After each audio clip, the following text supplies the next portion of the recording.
For the repair of the PCB, the following procedures were necessary: replacement of various electronic components and general cleanup of the unit.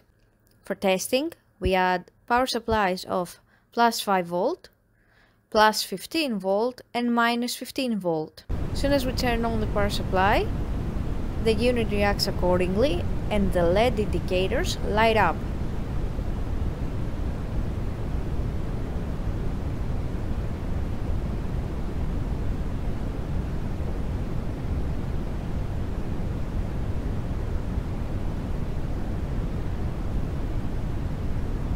No further testing is possible due to lack of additional units. It is now clear that the PCB is working successfully and is ready to be delivered to the customer.